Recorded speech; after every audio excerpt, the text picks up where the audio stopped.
안녕하십니까. 오늘 우리가 함께 나눌 말씀은 요한복음 4장 24절 말씀입니다. 말씀을 읽겠습니다. 하나님은 영이시니 예배하는 자가 영과 진리로 예배할지니라. 아멘. 소일문답 제4문은 이렇게 질문하고 있습니다. 하나님은 어떤 분이신가요? 그리고 그 답은 하나님은 영이신데 무한, 영원, 불변하는 영이십니다. 그의 존재, 지혜, 권능, 거룩하심, 공의, 인자, 진실하심이. 그러니까 이제 존재와 지혜와 권능, 거룩하심, 공의, 인자, 진실하심이 무한, 영원, 불변하신 영이라고 말하는 거죠. 이 사문에서 하나님이 어떤 분이신지 질문을 하면서 가장 먼저 나오는 말이 곧 하나님은 영이시다라는 말입니다. 그리고 이제 어떤 영이신지 부연 설명하고 있는 거죠. 우리 인간은 영과 육으로 이루어진 존재입니다. 우리의 영과 육이 만약에 분리된다면 우리는 그 사람을 죽었다라고 말할 것입니다. 우리는 육신을 떠나서 살 수 없는 존재이고요. 또 이 육신은 한정된 시간과 공간 안에 존재할 수밖에 없습니다. 많은 한계를 가지고 있는 거죠. 뭔가 좀 철학적인 말인 것 같지만 이제 그냥 쉽게 생각해서 우리는 어느 한 장소에 어떤 한 곳에만 있을 수 있고 또 시간의 흐름 속에 살 수밖에 없다는 것입니다. 많은 한계를 가지고 있다는 거죠. 하지만 하나님은 영이십니다. 하나님은 육신을 가지고 계시지 않습니다.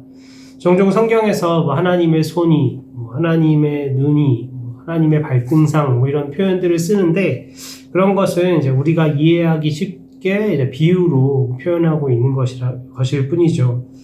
여기서 이제 우리가 한 가지 더 생각할 수 있는 것은 우리가 하나님의 형상으로 지음받았다고 했을 때 그 하나님의 형상은 결국 이 육신적인 것이 아니라는 것을 우리는 알 수 있습니다. 혹여 어떤 이단은 우리가 하나님의 형상으로 지음받았으니까 이제 반대로 생각하면 하나님이 우리와 같은 우리의 모습을 닮았을 것이다.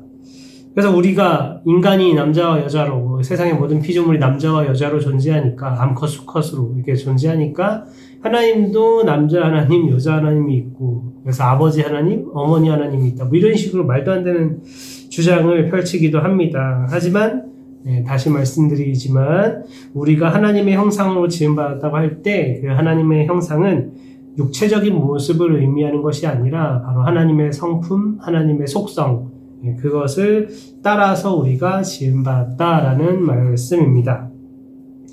그래서 이제 사문의 답에서는 그러한 하나님의 속성, 성품이 어떠한지를 우리에게 가르쳐주고 있습니다. 하나님의 속성을 크게 이제 둘로 구분할 수 있을 것 같아요. 오직 하나님만 가지고 계신 것과 우리가 하나님의 형상으로 지음받았기 때문에 우리에게도 있는 것, 우리가 하나님을 닮은 것 이렇게 두 가지로 하나님만 가지고 있는 것 그리고 우리도 하나님을 닮았기 때문에 가지고 있는 것 이렇게 두 가지로 크게 나눌 수 있을 것 같습니다. 먼저 하나님은 무한하시고 영원하시고 불변하시는 영이다 라고 하고 있습니다. 그렇다면 뭐가 무한하고 영원하고 불변한가요? 그의 존재, 지혜, 권능, 거룩하심, 공의와 인자, 진실하심이 무한, 영원, 불변하다 이렇게 가르쳐주고 있습니다. 여기서 질문 하나 드리겠습니다. 우리가 가진 하나님의 형상은 이 둘 중에 어떤 걸까요? 어떤 부분에 해당하는 걸까요? 무한, 영원, 불변과 존재, 지혜, 권능, 거룩하심, 공의, 인자, 진실하심 이 둘 중에 어떤 부분이 우리가 하나님을 닮아서 우리가 가진 하나님의 형상이라고 할 수 있을까요? 우리도 존재하죠. 하지만 우리가 무한히 존재한다거나 영원히 존재하거나 불변하지 않습니다. 우리도 지혜가 있습니다. 하지만 그 무한, 영원, 불변한 지혜는 아니겠죠. 우리도 권능을 가지고 있고 거룩함이 있고 공의와 인자, 진실하심이 있습니다. 하지만 그러한 것들이 무한하거나 영원하거나 불변하지는 않습니다. 오직 하나님만 무한하시고 영원하시고 불변하시죠. 그분은 지혜가 무한합니다. 권능이 무한하고요. 그분의 진실하심은 불변하고 영원하고 무한합니다. 하나님의 공의와 인자가 무한하며 변질되지 않고 영원할 것입니다. 우리가 처음 하나님의 형상으로 지음받았을 때 우리도 무한 영원 불변하진 않지만 탁월한 지혜를 가지고 있었고 하나님께서 우리에게 위임하신 바 이 세상을 잘 다스릴 수 있는 그런 큰 권능을 가지고 있었습니다. 우리도 공의롭고 인자하고 진실했습니다. 하지만 죄로 인해 그러한 하나님의 형상이 죄로 인해 타락한 우리에게 하나님의 형상이 오염되고 왜곡되어 버렸어요. 여기서 중요한 게 다 없어진 건 아닙니다. 다 사라져버리고 다 완전 소멸되고 이런 건 아니에요. 왜곡되고 오염됐을 뿐입니다. 이 부분은 우리가 뒤에 나오는 타락 부분에서 좀 더 자세히 다루겠습니다.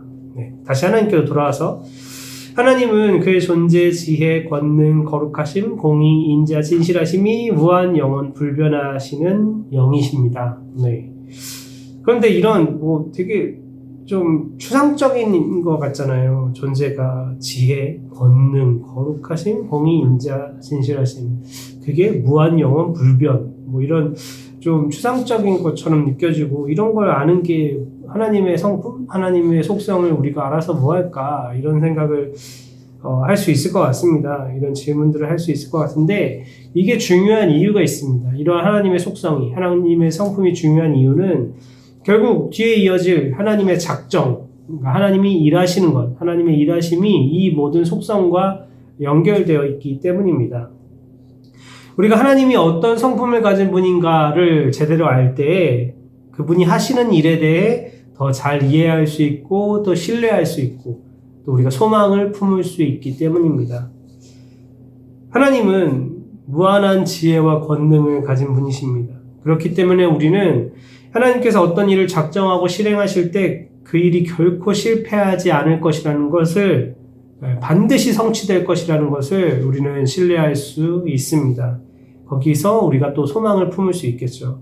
지금 당장은 뭔가 잘 안 되는 것처럼 보이고 뭔가 일이 망가질 것처럼 보여도 무한한 지혜를 가지신 하나님, 지혜로우신 하나님께서 다 계획이 있으시다는 것 우리는 신뢰할 수 있습니다. 그래서 일이 잘 안 풀리는 것 같아도 우리는 인내하며 기다릴 수 있죠. 하나님께서 분명 가장 좋은 때에 가장 좋은 방법으로 당신의 뜻을, 선하신 뜻을 이루실 것이라는 것을 우리는 신뢰하며 인내하고 기다릴 수 있습니다.